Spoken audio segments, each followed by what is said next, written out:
the way na kami sa Chocolate Hill. Oh no! Pinagkuha kang buwan eh, oy! Kadagan pag-struggle natin para lang sa Chocolate Hill. So ito yung shuttle van kasi bawal dito mag-parking. Hills are scattered throughout the towns of Carmen, Batuan, and Sagbayan.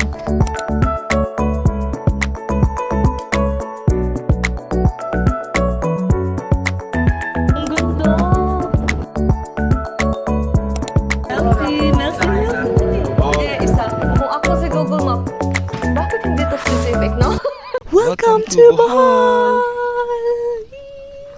Apparently, hindi pa kami umaalis ngayon kasi mag-transfer daw kami ng room, guys. Kasi nag-chat yung host sa amin na meron daw technician para i-renovate siguro something yung room na to. Okay lang naman sa part namin, guys. Actually, okay lang naman. Medyo hindi naman kami ganun ka hassle na pagkatao. I mean, we understand naman. Pero siguro, no, before siguro sana nilang inopen tong area na to or yung room for listing, di ba sana inayos na lang muna nila lahat-lahat kasi what if ka-timing bitaw sila ng guest na parang not considerate bitaw na tao? Hindi open-minded? Oo, hindi open-minded na tao. Kasi medyo ano naman talaga, to be honest, yeah, hassle talaga siya. Kasi di ba, nakapag ano na ako ng mga gamit ko dito as in in-unpack ko para dito na lang sa cabinet ako kukuha ng mga damit ko. Pero yun, medyo nasa side kami ng open-mindedness. Medyo hassle siya, to be honest. Pero we understand naman sa side din ng host. Kasi daw, ngayon lang daw available yung technician.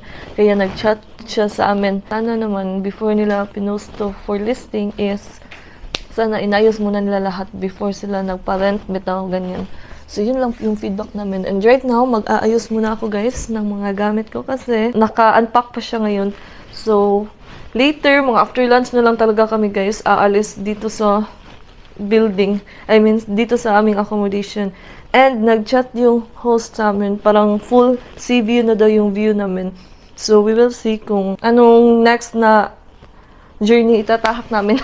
Okay guys, update ko kayo later. Guys, mag-transfer na kami sa new room namin. And current situation sa ano kami, building C. Finally guys, nakapag-settled in namin sa bagong room namin. And ito yung forma. Actually, same lang talaga yung layout niya. Yan yung door, ganyan. Same pa rin yung layout nung kanina. And then, here, medyo may konting kaibahan lang kasi ito, meron siyang parang water dispenser. Yan. So, wala pa rin induction stove, guys. And meron ng heater, tapos yan yung parang oven niya. And then, ang nakaganda naman dito, guys, is meron na tayong mga glasses, mga utensils, ganyan. Which is, okay siya. Ito na part, okay na to. And then, we have here, fridge, ganyan. Tapos ito, guys, hi. Tapos ito guys, yung bed natin. So, dalawa pa rin. Ito yung parang mirror here. Yan. Tapos ito naman, yung parang pwede tayong mag-working station here. Ito guys, ito talaga, laging meron ganito. So, dalawang queen size bed.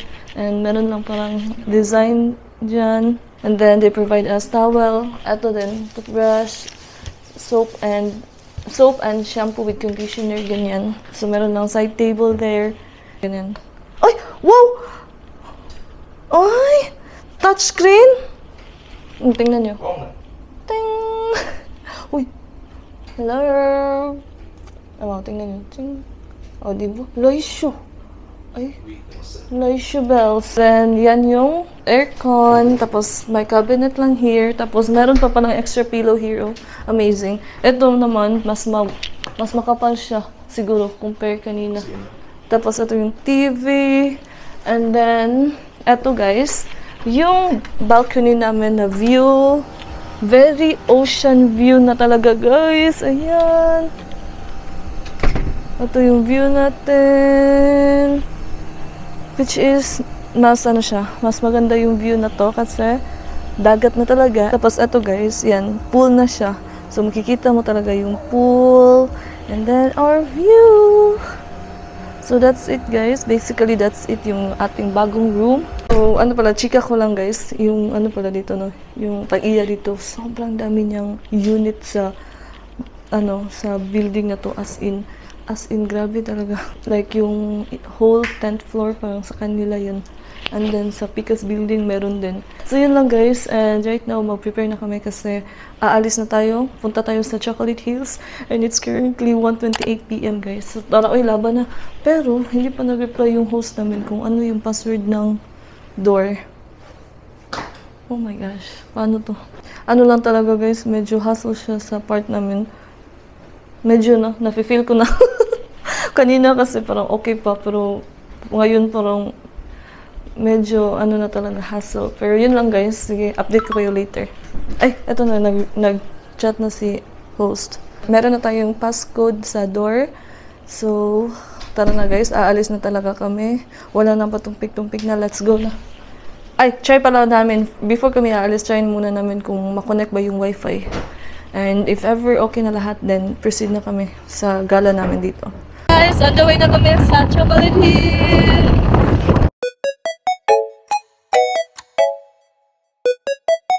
Sa Google Maps lang kami guys. And medyo malayo pala talaga siya. Pero laban lang, oy, 60 km. O diba, para lang tayong nag-ultra marathon. Let's go!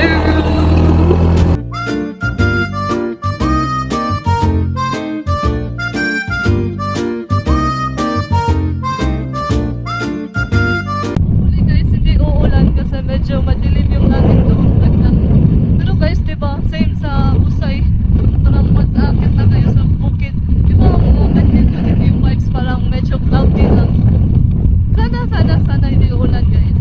Kasi medyo malayo talaga yung biyahe natin.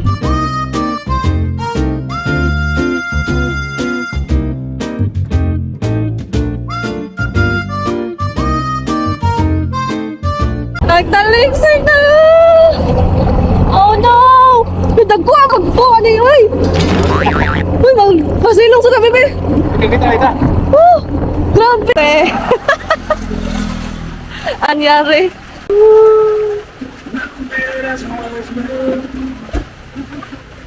Pasilong sa mga guys, kagauan.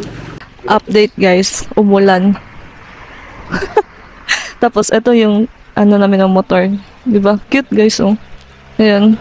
Diba? Cute lang. We're here lang somewhere sa may tindahan. And bili na lang muna kami ng first snacks.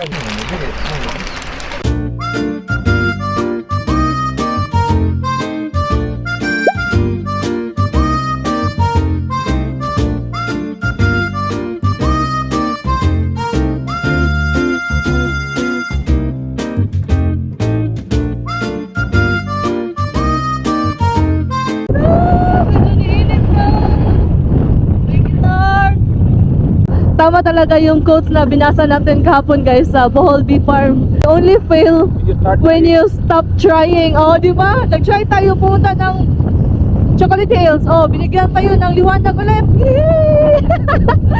Another hugot. Yay, thank you Lord. Glimpse of Chocolate Hills na dito guys. Ayun oh. Pwede na tayong pumunta doon sa Itaas, char. Dagong ulit dito na area na to. Dagong kasad. Although, meron namang sun sa kabila. Pero dito, dagom. And then, right now guys, nagtaligsik na. Grabe. Dagko kay tulo ilang taligsik na rin. Chocolate Hills and the dagom.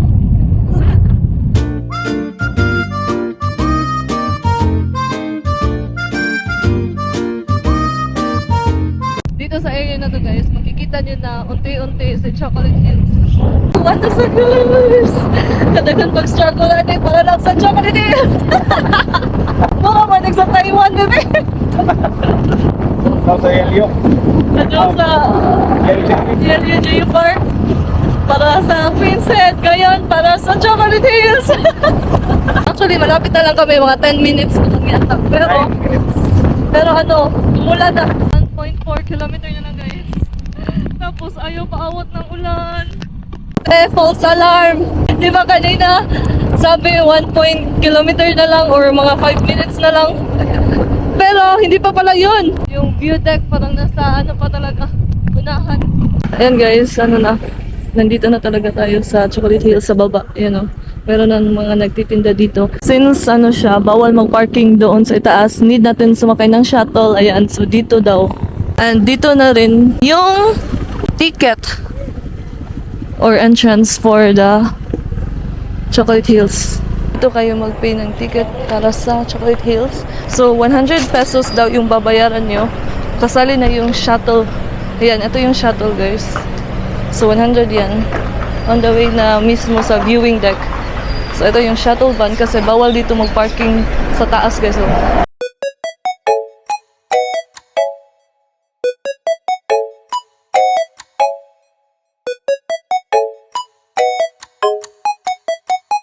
finally guys, nandito na talaga kami sa Chocolate Hills. Ayan. So, eto yung pinunta natin dito. Ayan. Tapos guys, dyan is yung akyatan. Meron lang hagdan going dun sa itaas na talaga mismo kasi nandun yung viewing deck niya. And then guys, may na-discover kami dito since wala pa kasi kaming lunch guys and it's currently 3:53 p.m. And dyan sana guys, may buffet. 499 pesos siya. Buffet siya.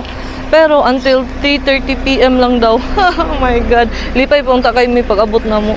Later na lang muna kami maghanap ng food guys. Aakyat na lang muna kami dun sa itaas. Okay na yan guys. Ay, may fita pa naman akong sobra. Fita kanina sa tindahan. Let's go. How many steps to lahat? Oh my God. Hindi tayo naka-trivia kasi hindi tayo naka-search. In every ano pala guys. Yan. Parang may stop station. First stop, pwede kayong mag-stop dyan para maka-relax or ano lang sa view. Pinaka-ano lang talaga dito guys sa Chocolate Hills, yung stairs bito guys is parang, hindi pa siya ganun ka-steep, pero parang ang liit kasi ng stairs niya. So, may tendency na, parang you will attempt na 2 steps na lang. 2 steps each step. 2 steps in each lakang. Ganun dito. Kasi medyo alanganin kasi if tag-iisa-isahin. Yun lang. Kaya mas mafe-feel mo yung kapoy compare dun sa na-try natin na stairs sa Batu Cave. And also guys, yung total pala na stairs dito or steps is 214. Hindi siya senior friendly talaga. And guys, dito merong mga ganito. The unique landform known as Chocolate Hills of Bohol was formed ages ago by the uplift of coral deposits and the action of rainwater and erosion. These hills are scattered throughout the towns of Carmen, Batuan, and Sagbayan and consist of 1,268 mounds of the same general shape. Wow! Ang dami! In recognition of its special characteristics, scientific importance, uniqueness, and high scenic value, the National Committee of Geological Sciences declares the Chocolate Hills of Bohol a National Geological Monument, June 18, 1988. Wow! So dito guys, no drone zone. Pero dun sa baba guys, before sa parang may buffet, may nakalagay, pwede daw for drone doon. Maganda guys if mga ganitong oras kayo. Kasi, tingnan nyo, hindi masyadong maraming tao. Pero yun nga lang, medyo tirik yung araw. Yung araw kasi ng ganito, parang hindi na siya ganun kasakit compare sa mga 12 noon, 1 p.m., ganyan.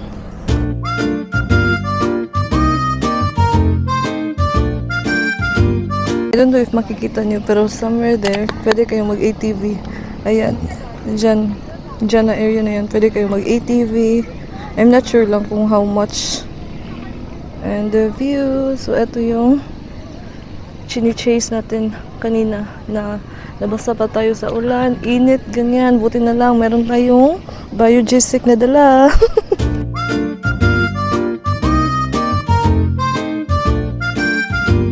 Welcome to Bohol!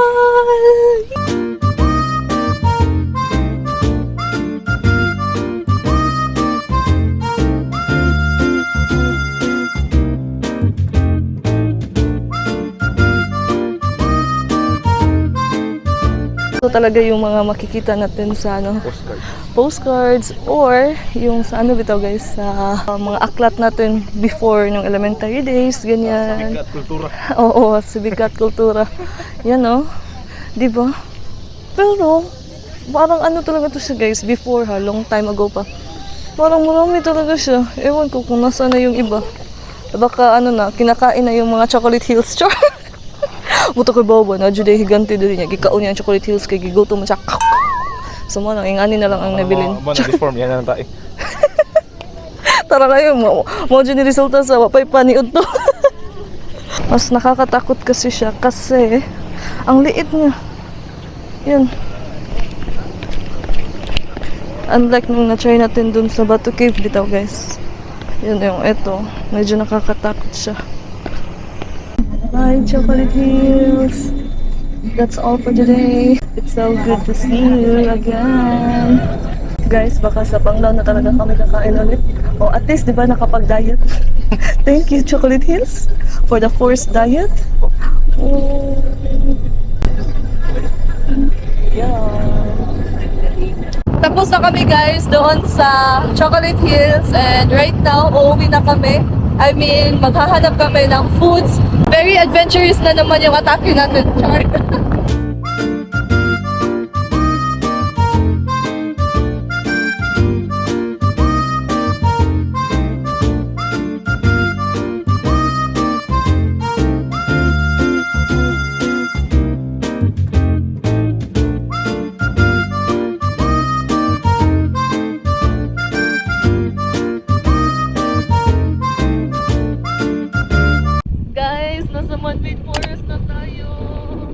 Pero, hindi na lang kami bababa guys kasi medyo ano na siya git-git. Ayan.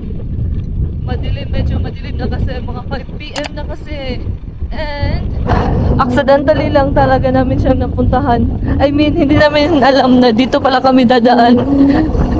Ayan. Ang ganda!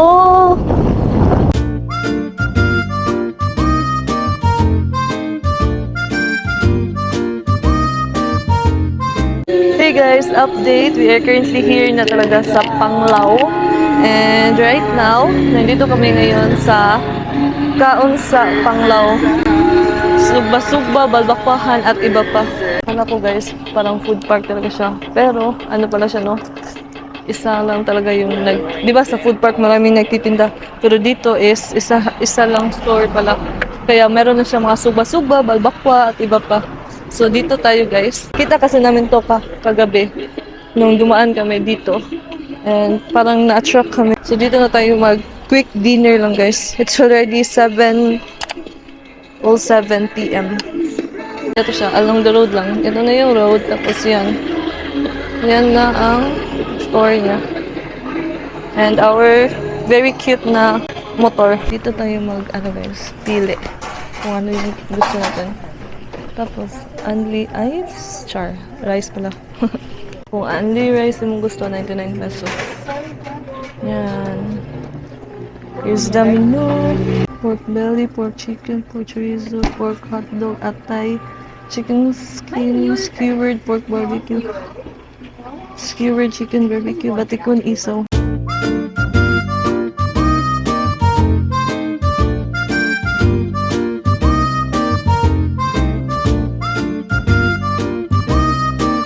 Food is here guys. Ayan, we have here chorizo, then yung pork barbecue, and then the sisig, and yung dinuguan, then rice. Tapos pala guys, dito pala, if mag-only rice daw kayo is 99 pesos. So kami ano lang, a la carte lang. That's it everyone! Hihi! Finally, parang decent meal na talaga. Yung pamahaw pala namin kanina guys, bumili lang si Jan ng sa karinderya to. Ay, by the way po na guys, kanina, nung pala, papunta kami sa Panglao. Hindi pala ako naka-video noon, pero kami, punta sa 7-Eleven along the way lang. Tapos kumain ng, as usual, gimbap. Thank you Lord for the food. Medyo lang guys, dollar. Kasi eto lang, ganito lang kakonti yung 60 pesos na dinuguan.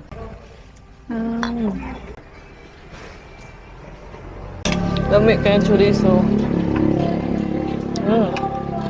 Yung mga ganito guys, no, parang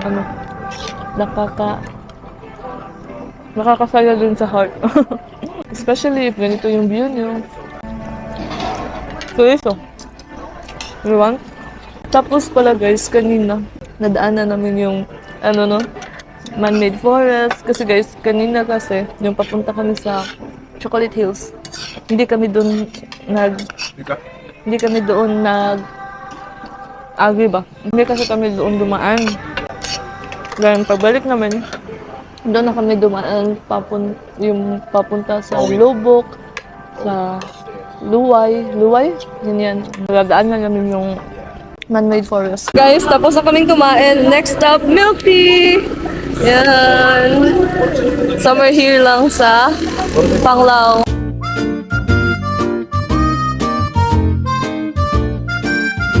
Milk tea. Eh, isa. Then, ano sa'yo mo ako? Ha? Here lang sa Isla Blue Cafe. Ano siya, milk tea yung pinili namin. Guys, we made it here na again sa ating accommodation. And ito yung view pala niya guys pag gabi na. Ayan. We have here Royal Ocean Crest Panglao. Diba? Maganda naman talaga siya guys. Yan. Tapos dyan pala is the gym. Thingy jeep. Yan. So before, dyan yung building natin. Pero diba kaninang umaga, nalipat tayo. We have here court.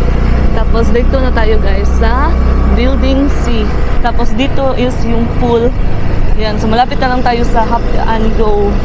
Then ito na yung building natin. Oo. Sa ano na tayo. Ay, na yung gym, no? Sa katapat ng sa Hop and Go yung convenience store. Tapos may katapat pala siyang gym. Hey besties, we finally made it back here na sa aming accommodation or sa room. And ito yung milk tea na binili namin guys doon sa Isla Cafe man yata yun. So, it's currently 8:40 p.m. right now guys. And we are so happy kasi medyo productive naman yung araw natin guys. Char! So, quick recap lang. So, kanina guys, di ba, nag-ano tayo? Morning is hindi pa tayo nakalabas talaga sa accommodation natin kasi nag-antay tayo sa host. Kasi nga, di ba, transfer tayo sa ibang room. So, right now, nandito kami sa Building C instead of Building A kasi may parang technician daw na gagawa dun sa room na yan. Something like that. And ngayong, kanina lang daw available yung technician na yan. So, buti na lang guys, we are so considerate and open-minded. So, yun, parang okay, sige, consider natin yan. Although guys medyo hassle siya. Pero yun nga lang, if ever iba yung guest ba, parang ano talaga, especially if yung guest niya is hindi considerate enough, parang good luck na lang talaga sa kanya. Diba, sana naman before niya pinost yung accommodation niya is sana naman parang prepare na bitaw yung room mismo. Kasi what if yung guest na yun is parang ilang days lang siya sa Panglao, tapos ganyan pa, lilipat siya ng room. Diba, napaka-hassle as in. And then, pag afternoon is yan na yung pumunta tayo sa Chocolate Hills for the third time. Binalikan talaga namin yung Chocolate Hills guys kasi ano siya, parang before nung pumunta kami dito sa Bohol, hindi pa ako nagva-vlog noon. And right now, parang gusto kong balikan siya or gusto naming balikan siya kasi for memories, ganyan, para meron tayong memories sa vlog, ganyan. Kasi dati, wala pa talaga akong vlog. Wala pa akong mga travel vlogs. So, yung journey natin guys, going to Chocolate Hills is medyo, medyo maraming ganap talaga nangyayari. Like, umulan pa, uminit, tapos umulan na naman. Tapos, nasaag kami guys. Kasi apparently, yung yung route na binigay ng Google Maps is medyo malayo siya. Kasi, yung daan na pinuntahan namin is via Sagbayan. Via Sagbayan guys. As in, so hindi kami sa main road talaga. Like, pa kami sa bukid talaga. Parang 2 beses na, no? 3 beses kaming dumaan sa bukid talaga, guys. So, imagine that one. Tapos, umulan. Nung umulan, nag-standby muna kami dun sa parang sari-sari store. Kaya, ayan, guys. Bumili kami ng fita. And sana pala, guys, no? Nung kumain ako ng fita, nag-wish ako ng sports car, yung red. Char. Only Trentahin knows kung ano yung commercial na yun. By Fita. Actually, meron pang natira. Ito din yung Fita talaga yung nag-salbar sa amin, guys. Kasi wala pa kaming lunch that time. And buti na lang, nag-stop over kami dun. Fita saves the day. And then, after dun sa side story store, continue tayo sa journey natin. Medyo funny, guys, kasi yung in-input pala ni John is hindi yung Chocolate Hills viewing deck. Like literally, Chocolate Hills lang yung linagay niya. So, kung ako si Google Map, bakit hindi to specific, no? Saan Chocolate Hills ba to siya gustong pumunta? Chocolate Hills 1, Chocolate Hills 2, Lot 1, Lot 2. Kasi guys, hindi niya in-indicate na Chocolate Hills viewing deck. My God. Kaya yun, guys. After ng Sagbayan, nakalating na kami sa Carmen. Pero, hindi pa pala dun, guys, ano talaga yung Chocolate Hills. Although, meron ng view yung Chocolate Hills, pero hindi pa yung viewing deck talaga for tourists, bitaw, guys. So, what we did, after nung pumunta kami parang dumaan kami sa bukid, so yun, straight pa, as in, straight pa talaga, going na dun sa Carmen main road na, bitaw, guys. Yung sa parang Carmen syudad, yung sa Carmen Jud talaga, guys, na lungsod, yan. So after that one, buti na lang nahanap namin siya. Actually, madali lang talaga siya, guys, if yung route nyo is via Luway, Lobok, yan, papunta sa Carmen. So main road, bitaw, guys. So after nun, guys, finally rating din kami sa Chocolate Hills, and sobrang ganda talaga niya, guys. And yung entrance fee pala niya is 100 pesos. Pero with shuttle na siya kasi bawal mag-parking doon sa itaas. Pero if mga 4:30 PM daw, pwede na daw mag-parking doon sa itaas. Then after that one, nung pabalik na kami, pauwi na kami, is via, na talaga yung, sa main road na talaga kami dumaan, guys, via Luway, Lobok, yan. Oo, sa Lobok, as in nakadaan kami sa Lobok. Tapos, guys, before that one, little did we know, guys, na makadaan pala kami sa forest, man-made forest, and sobrang magical pala niya, guys, especially if nakamotor kayo, guys. Yung parang dadaan lang talaga kayo, guys, and yung sightseeing talaga kayo. Kasi, guys, hindi kami bumaba kasi mga 5 PM na yun, and natakot kami if bababa kami kasi medyo, na siya, ngit-ngit. Kasi nga, di ba, maraming trees, ganyan. So, medyo ngit-ngit na talaga siya. So, yun, very happy kami for that one, and parang for your eyes only yung ginawa namin, and in fairness, magical siya for us. So yun, parang, thank you, Lord. Another adventure siya for us, and very nice talaga siya, guys. Kung nakamotor kayo, guys, try niyo yung parang dadaan talaga kayo sa man-made forest ba. Nyo bitaw, as in, i-view nyo talaga yung man-made forest. Ay, ewan ko, guys, basta yun na yun. And then, after that one, bumalik na kami dito sa Panglao, and kumain lang kami sa Kaun sa Panglao. Masarap naman siya, guys, pero yung pork sisig lang niya is medyo may parang unwanted smell siya, guys, in a bad way. No? In a bad way. Pero yun, other than that, masarap yung pork barbecue, yung chorizo. Yes, yung chorizo, guys, sobrang sarap niya.